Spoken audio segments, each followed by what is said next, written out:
House Subcommittee on the Weaponization of the federal government is accusing an agency within the Department of Homeland Security of surveilling and censoring online speech and then trying to cover it up.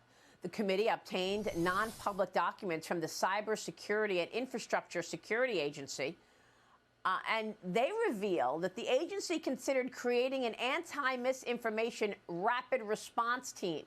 And they actually moved their censorship operation to an agency-funded non-government organization. The committee also finding members were concerned that it was only a matter of time until they were caught and scrubbed their websites of any reference of domestic surveillance and censorship activities. Joining me right now is Florida Congresswoman and member of the House Energy, Commerce, and Agricultural Committees and the Subcommittee on the Weaponization of the federal government, Cammack. Congresswoman, it's great to see you this morning. This is unbelievable that we keep seeing evidence of surveillance of just, regular folks in America. What's going on here? Well, Marie, it's good to see you, too. This is the industrial censorship complex at work. When you have an agency that was just created in 2018, mind you, it has rapidly morphed into something that is so unconstitutional, so beyond the pale, that now it's our duty to basically dismantle it. It has gone so far beyond its original mission set of cybersecurity, which, of course, is a major concern across the board. Now they're focused on misinformation and becoming the arbiters of so-called truth. This is why the work of the Weaponization Committee is so, so important, because when the pillars of our constitutional republic, pillars like an independent press, pillars like freedom of speech, pillars like a blind justice system begin to crumble, that's when people start losing faith. And this entire system is based on faith of the people. So we've got a lot of work cut out for us. This report is damning. Yeah, all of this as we get bombshell whistleblower testimony once again. President Biden is still claiming that he has no idea about Hunter Biden's shady foreign business deals. Reporters, though, are grilling the White House, and it seems to be that the dam is breaking about Hunter Biden and the influence peddling.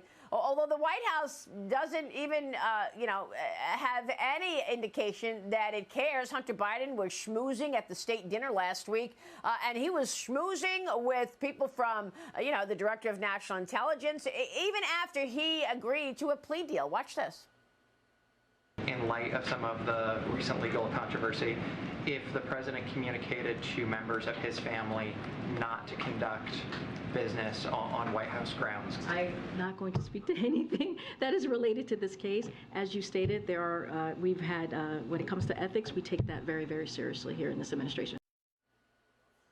Congresswoman, she says they take ethics seriously. I'm sorry, Maria, I didn't mean to laugh out loud, but I hadn't heard that clip, and that's just laughable. They take ethics seriously. We have evidence that proves that Joe Biden was in the room as Hunter Biden was shaking down a foreign national in exchange for access. I mean, give me a break. He was at a state dinner after being given a sweetheart deal for lying on a background check for a gun purchase, which I thought that the Biden administration was going to crack down on this, that they were really serious about making sure that these background checks were tight.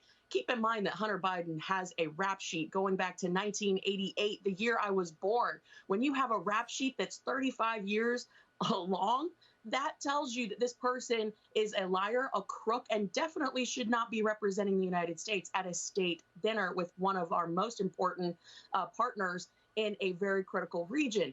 This is absurd. We see that the dam is breaking, as you said, Maria.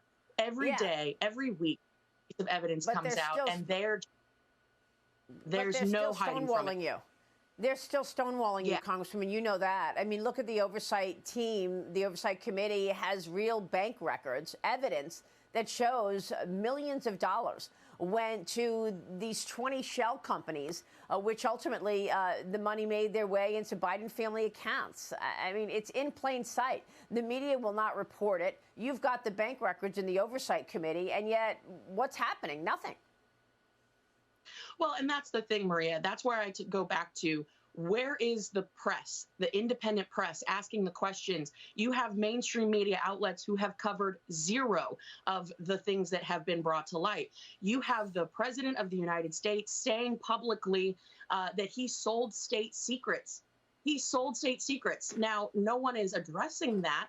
And when you talk about it, they're like, oh, it was just, he was joking. I mean, this is absurd.